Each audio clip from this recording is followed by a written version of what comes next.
Vallow, California.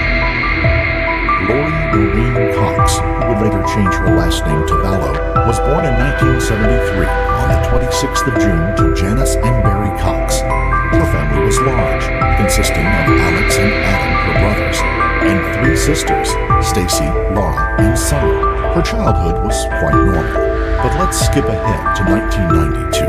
She then married her high school boyfriend, Nelson Yanes, at the age of 19. Even though the two were madly in love with each other, after about a year into the marriage, things took a turn, and the beautiful love story ended in divorce. But Lori wouldn't stay single for long, because 2 years later, she would become a wife yet again, marrying a man named William in 1995. Things were looking like they were going to last. The two even had a son named Colby Ryan. After some time, habit emerged, and in 1998, Lori would divorce William. After 3 more years, Lori decided to become a wife for a 3rd time. She and Joseph Ryan tied the knot in 2001. The couple would have a child together on September 24th, 2002. This time, she would give birth to a daughter named Tylee. It seemed like the 3rd time wasn't a charm, because in 2004, Lori would request a divorce. The two didn't end things on good terms. Lori told her brother Alex that her ex-husband was abusive towards her. Alex then threatened Joseph and even attacked him with a taser. Because of his actions, her brother was sentenced to 90 days in prison and 5 years probation. Lori was a very beautiful woman and was sought after by many suitors. She participated in the Miss Texas Beauty pageant in 2004.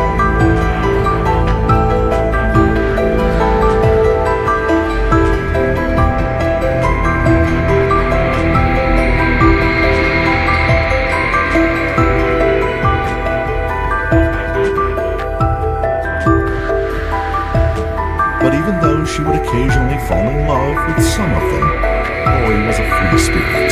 She was very impatient and wouldn't stand for something if things didn't go her way.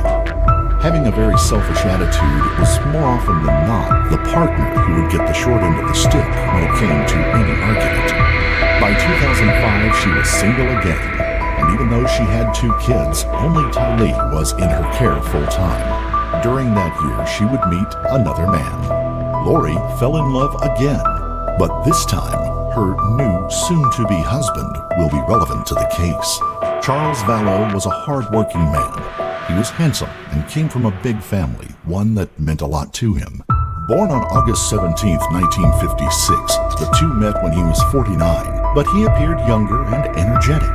The pattern emerged again, and on February 4, 2006, Lori heard wedding bells for a 4th time. Charles already had 2 children from a previous marriage, Nicholas and Zachary. Add together Lori's son, Colby, and daughter Tylee, the married couple would have a family of 6. This time, things were looking better. The family was happy. Charles was earning a decent income and able to take care of everyone. Overall, everyone was in a good place. By 2014, the couple decided to adopt Charles's grandnephew, Joshua Jackson Vallow, or JJ for short.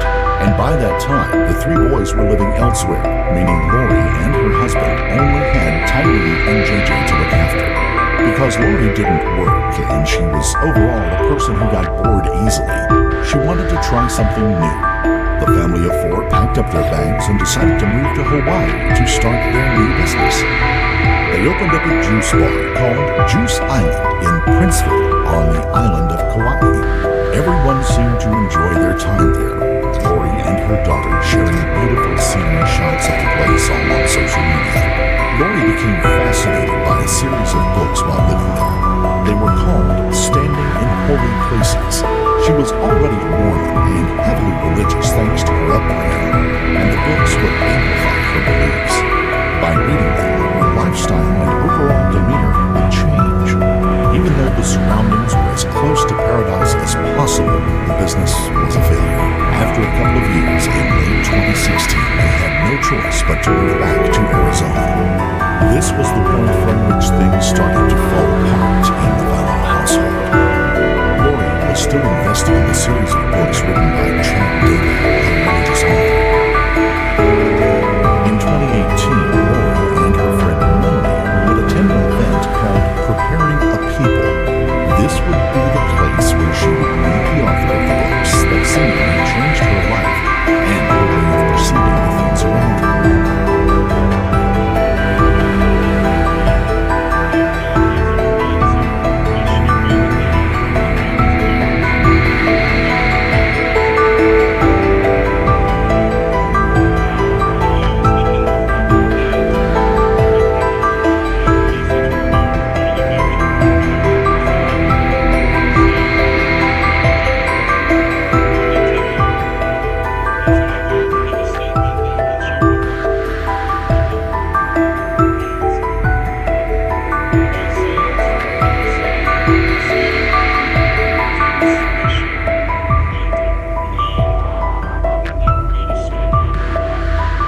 two started talking, and seemingly Chad fancied Lori.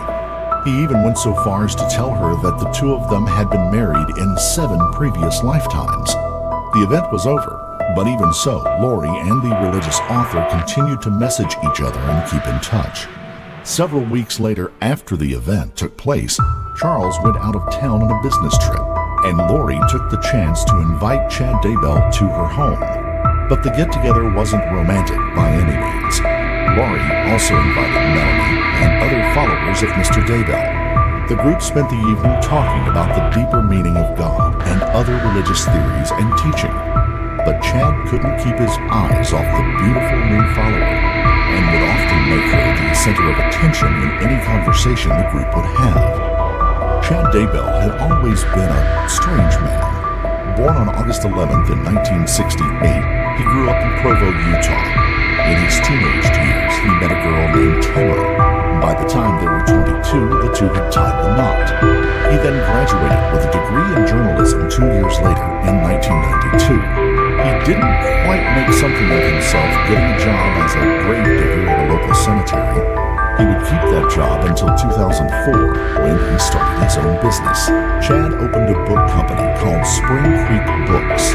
From the multitude of books he published, half of them were ones that Lori had obsessed over. With Tamara, Chad had 5 children. The family moved to Rexburg, Idaho, claiming that God had told him to do so. He would see the world differently from others. He'd refer to people as light or dark, and would place everyone into one of those 2 categories. In his mind, dark individuals were from Earth, but were followers of Satan, and light people were followers of Jesus. During their get-together, Chad told Lori that she was an eternal being, and that she had had 21 previous lives, 5 of which were on planet Earth. Lori not only believed the words he offered, but she was truly excited to hear them. Lori became obsessed with this newfound purpose in life, also obsessed over Chad. After they all went their separate ways, Lori and Chad kept texting and emailing each other. In 2018, he emailed her, sharing a chart that had something to do with the 2 categories, light and dark, and ultimately he ingrained her family based on the stats he provided. Fast forward to 2019, the Vallow marriage was on its last legs. As Lori began investing more and more time into the religion that was slowly becoming a cult, she began to detach herself from everyday life. She strongly believed in the concept of light and dark people, referring to the latter as zombies. Lori also kept this idea that she was an eternal being, and that she was meant to lead the 144,000, a group that had some sort of special protection from God. Lori and Charles began to argue every day. On the 31st of January, he was on a business trip, being out of town for almost a week. But for the last 2 days, he wasn't able to get in contact with his wife and kids. When he arrived from the airport, there was still no sign of any of his family members, and his truck, which would normally be parked in the airport car park, was gone. He took a taxi back home, and to his surprise, the locks on the doors had been changed. His clothes were in the trash can, and his account had been drained, missing almost $35,000. This was the moment he called police, not having any other alternative. Police officers quickly arrived. So what's going on tonight?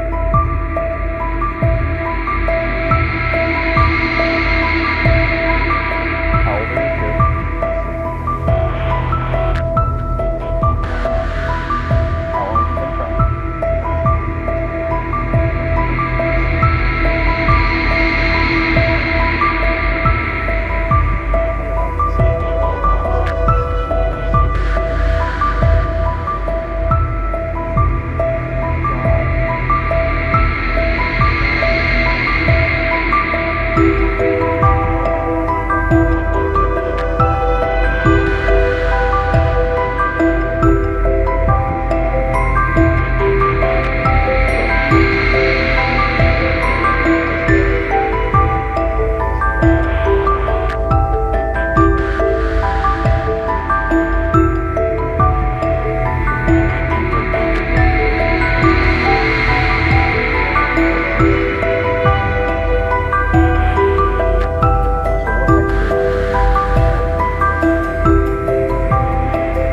his wife had threatened him, but of course, no one took him seriously.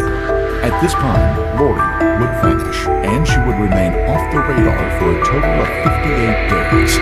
During that time, Charles filed for divorce. It was later revealed that during this period, she had flown to Hawaii with her daughter Tylee, and even after their return, Lori kept her distance from the rest of the family. But this was just the beginning of her horrific ways. On July 11th, 2019, the police received a call, the man reporting that he had killed someone. The perpetrator was Alex Cox, Lori's older brother. Yes. Both. Police and an ambulance. What's the emergency there? I got in a fight with my brother-in-law and I shot him in self-defense. Okay. The medic on the phone. Hurt? Blood? Yeah, there's blood. He's not moving. How long was it? A couple of minutes. Charles Vallow. Was he armed also, or just you? What happened? Yeah, he came at me with a bat. He was there to you, or just there to you? Right. No, I think she's taking her son to school. There, taking inside. You front door open? Yeah. It's unlocked. Now walk outside. Sure. Yep. Yeah. Front door, right? Yeah. A few minutes later, police arrived at Lori's new address. She had just moved there several days prior. At the time of the murder, Lori was taking JJ to school, and Alex and Tylee were inside the house. Charles seemingly arrived at the house, and he got into an argument with Lori's brother. During their exchange of words, Tylee went to get a baseball bat and returned shortly thereafter. Charles took it out of her hand before hitting Alex in the back of the head. Alex then grabbed his gun and shot the attacker multiple times in the chest. Charles died there in his living room, his body remaining to be found by police several minutes later. Some would think that they should have been completely shocked after the incident, but Lori didn't feel that way at all. She was calm and acted like nothing happened, and when being interrogated by the police, she laughed and made a joke. A few hours later, though, something completely unexpected happened. Lori, right after Charles' death in her own house, decided to host a pool party. At the crime scene, when the police officers were interrogating Alex, they noticed something suspicious about something he said. He claimed that Charles hit him over the head with a baseball bat, but upon further inspection, it was clear that the injury was quite light, and Charles, being a semi-professional baseball player, would have been more than capable of inflicting serious damage if he wanted to, even killing Alex with a single swing of the bat. Alex's story stood up in court, and he was released later without any further questioning. The very next day, Nicholas and Zachary would be informed that their father had died. Lori texted the boys, deciding that she didn't want to go through the trouble of calling them. Shortly after what happened, Lori, JJ, and Tylee would move out of Arizona, and of course, they would head to Rexburg, Idaho, where Chad lived. The family of three settled in the area, but the story doesn't stop there. She enrolled JJ in school at the beginning of September, though she did not enroll Tylee. On September 8th, 2019, she took both her kids to the Yellowstone National Park, and her brother Alex accompanied them. In pictures, they all seemed happy, but this would be the last time Tylee would be seen. She vanished, and surprisingly, Lori didn't report anything to the police, and because Tylee had moved to another state a couple of weeks before, no one took notice of her disappearance. JJ started school the next day, and he seemed to be doing well amongst his new group of kids. But 2 weeks later, on September 17th, a neighbor's doorbell camera recorded footage of him and a friend playing around the neighborhood. And as it happened to Tylee, this would be the last time JJ would be seen by anyone.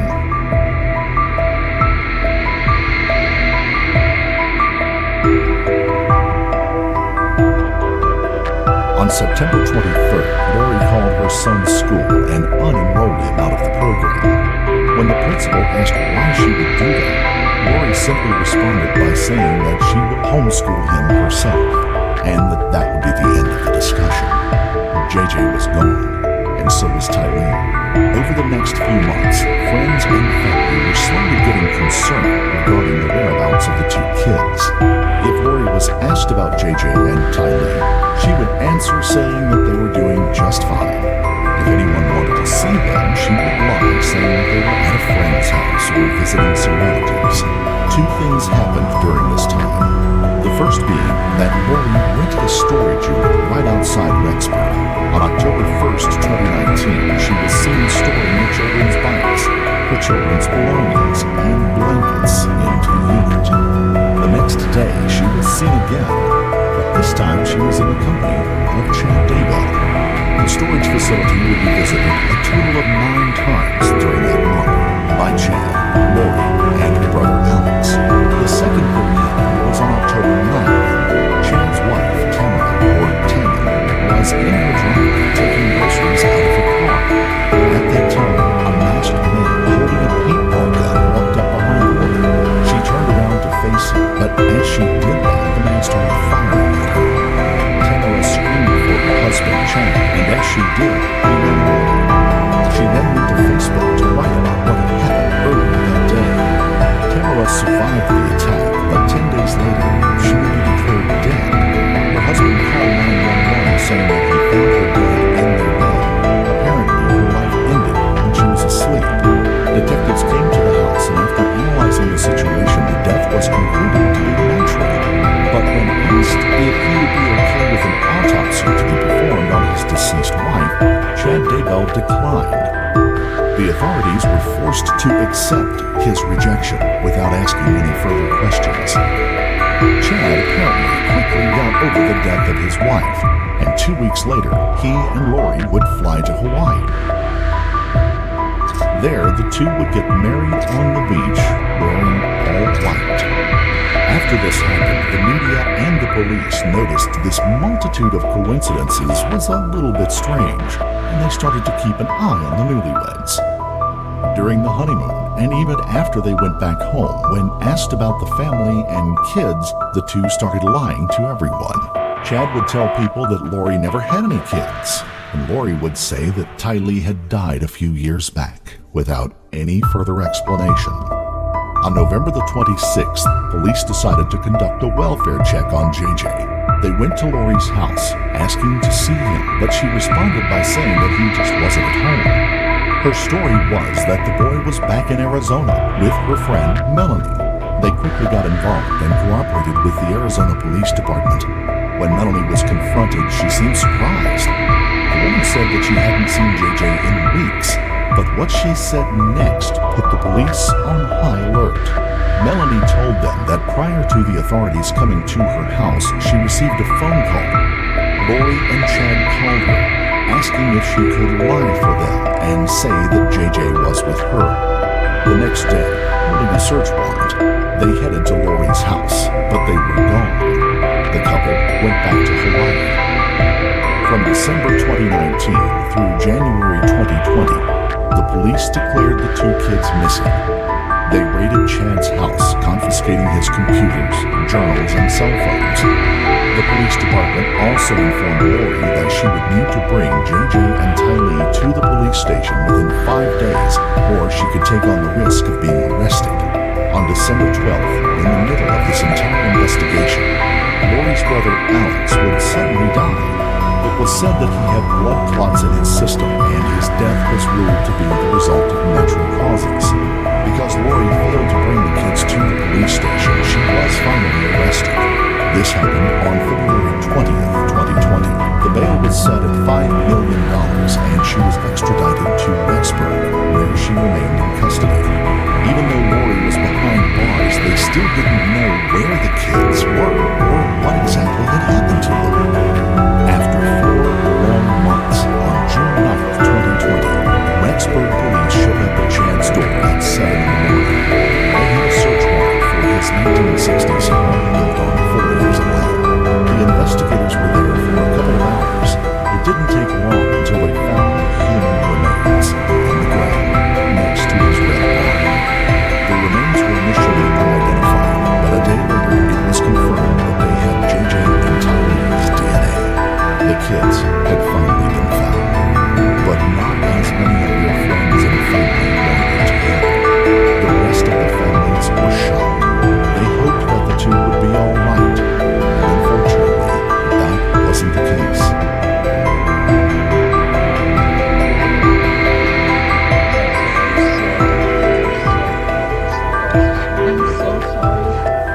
Moments like this played out in Rexburg Wednesday as neighbors as well as members of the media gave condolences to the grandparents of J.J. Vallow.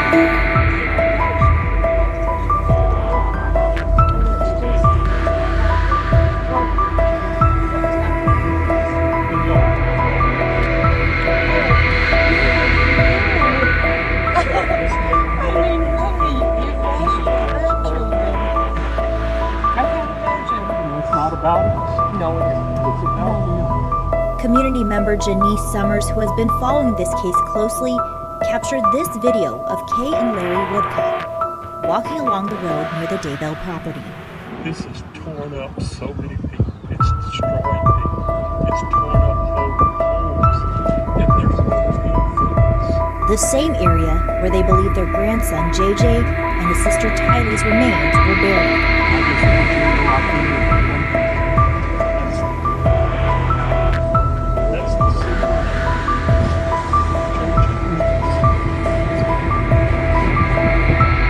In the 10-minute video, Kay is mostly quiet, but Larry is seen and heard talking with various media outlets and neighbors.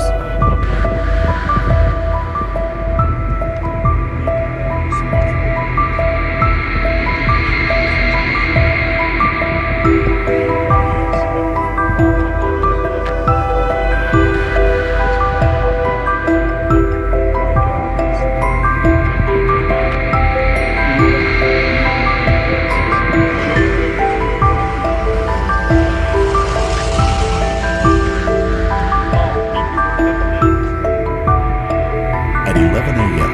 on the day of the discovery, Chad Daybell tried to make a run for it, but he was quickly captured and arrested by police.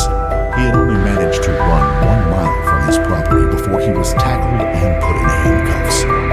He was charged with concealment and alteration of evidence. Both of them remained in prison, but their trial was set for 2023. According to several witnesses, after their disappearance, Lori started to refer to her children as zombies. As we mentioned earlier